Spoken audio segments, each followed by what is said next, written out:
Merci beaucoup, Monsieur Dufresne. La parole est à Monsieur M.J. Delguera pour le groupe Liberté et Territoire pour une durée maximale de 10 minutes.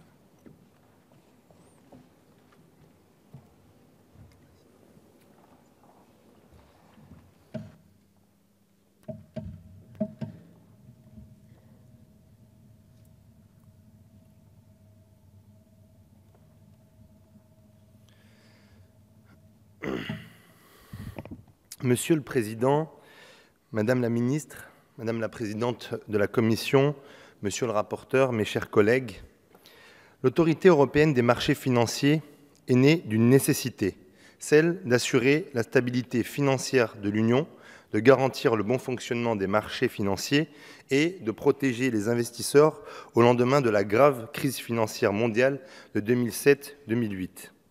La création de cette autorité s'est inscrite dans un ensemble de mesures parmi lesquelles la mise en place en 2010 d'un système européen de surveillance financière qui comprend 3 autres organismes de surveillance, dont un basé à Londres et 2 à Francfort. Ces 2 places financières sont d'ailleurs en concurrence avec la place de Paris en termes d'attractivité financière. La création du SESF, ce réseau intégré des autorités nationales et européennes, était impérative.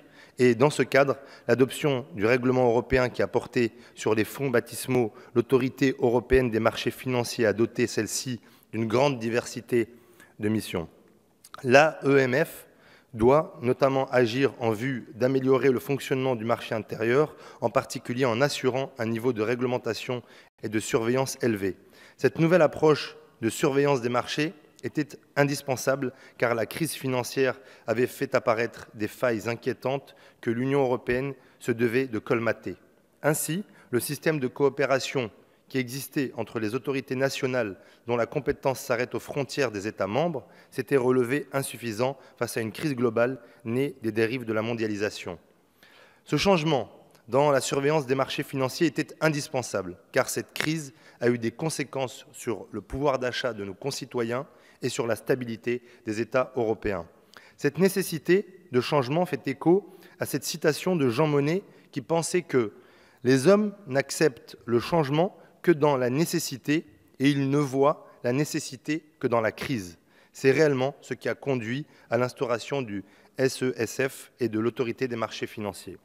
Celle-ci, également créée en 2010, est basée à Paris, où elle joue donc un rôle essentiel qui ne peut être mené à bien que si les fonctionnaires et agents de l'Union au sein de cette autorité bénéficient d'un ensemble de prérogatives leur permettant de remplir les missions qui leur sont confiées.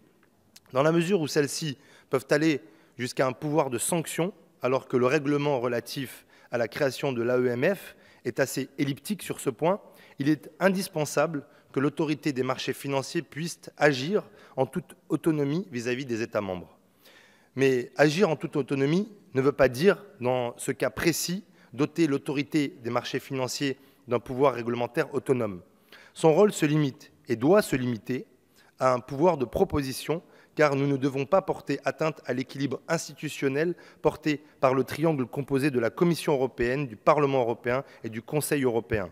À ce titre, il nous apparaît intéressant de nous interroger sur cette jurisprudence de la Cour de justice du 22 janvier 2014, Royaume-Uni contre Conseil et Parlement européen, qui considère que l'AEMF fait partie des organismes de l'Union ayant le pouvoir de prendre des actes destinés à produire des effets juridiques à l'égard des tiers.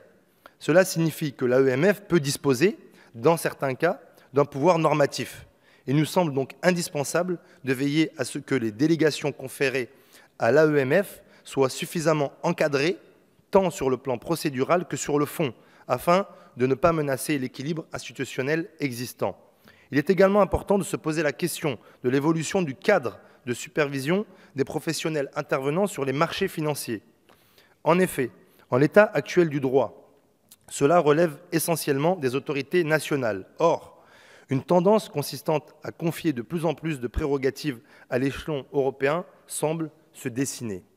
Aussi, à quelques jours des élections européennes, l'examen de ce projet de loi doit être l'occasion de nous poser la question du modèle de surveillance des marchés que nous voulons. Faut-il confier la supervision de certains acteurs de marché à une autorité centralisée telle que l'AEMF et remettre ainsi en cause le pouvoir initialement reconnu aux autorités nationales. Pour le groupe Liberté et Territoires, il est indispensable de réfléchir à l'évolution de ce modèle afin d'assurer un fonctionnement harmonieux et pleinement opérationnel de l'AEMF et des autorités nationales avec qui elle interagit. Parallèlement, le bon fonctionnement de cette autorité s'appuie sur des immunités et privilèges qui sont autant de garants de son autonomie à l'égard des États et de sa capacité à agir avec efficacité. Ne nous y trompons pas. Ces immunités ne sont pas accordées dans l'intérêt personnel des membres et des agents de l'autorité des marchés financiers, mais elles ont un caractère fonctionnel indispensable au bon fonctionnement de l'autorité des marchés financiers. Ces privilèges et immunités sont parfaitement encadrés et figurent dans le protocole numéro 7 de l'Union annexé au TUE et TFUE. D'ailleurs, l'article 67 du règlement européen relatif à l'autorité des marchés financiers prévoit expressément que ce protocole s'applique à l'autorité ainsi qu'à son personnel. L'article 75 de ce même règlement, intitulé « Accord de siège », dispose que les dispositions relatives à l'implantation de l'autorité en France et aux prestations à fournir par notre pays, ainsi que les règles spécifiques qui sont applicables aux directeurs exécutifs, aux membres du conseil d'administration, aux membres du personnel de l'autorité et aux membres de leur famille, sont arrêtées dans un accord de siège conclu avec l'approbation du conseil d'administration entre l'autorité et la France. Il est de plus précisé que la France doit assurer les meilleures conditions possibles pour le bon fonctionnement de l'autorité. L'accord de siège prévu dans le règlement adopté en 2010 devait donc être conclu et signé. Cela a été le cas en août 2016, soit plus de 5 ans après l'installation de l'autorité à Paris. Il est à noter qu'il aura fallu attendre 3 ans de plus pour que le calendrier parlementaire permette l'examen de ce texte en séance publique à l'Assemblée nationale. Il était temps. L'autorité, quant à elle, n'a pas attendu la signature de cet accord de siège pour fonctionner. Avec ses 229 agents permanents, dont 60 Français et un budget de 42 millions d'euros en 2017, elle permet à la France de s'afficher comme une véritable place financière sur la scène internationale. Cela est d'autant plus important dans un contexte de Brexit où la relocalisation de milliers d'emplois dans le secteur de la finance vers le continent européen est attendue. Notre pays s'emploie d'ailleurs à attirer un certain nombre de ces emplois, estimés à 3 500 par Paris Europlace, en charge de la promotion et du développement de la place financière parisienne. Du Brexit découlera également une autre conséquence qui devrait profiter à la France, c'est le transfert d'une autre autorité du SESF, l'autorité bancaire européenne basée actuellement à Londres. Le fait que l'autorité des marchés financiers soit installée dans de bonnes conditions à Paris depuis plusieurs années est un élément positif supplémentaire en faveur de ce transfert dans notre capitale.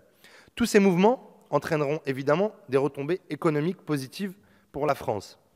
À titre d'exemple, les mouvements d'affaires qui vont se greffer autour de ces autorités auront des incidences en matière d'hébergement, de restauration, de tourisme, etc., etc. Pour toutes ces raisons, nous nous satisfaisons que la France soit le siège de telles autorités européennes, même si le choix, encore une fois, de la capitale ne permet pas de lutter contre le centralisme excessif que nous dénonçons. Si les principales dispositions de l'accord sont déjà entrées en vigueur, il nous appartient aujourd'hui d'approuver l'accord signé le 23 août 2016. C'est ce que fera le groupe Liberté et Territoires, et je vous en remercie. Merci.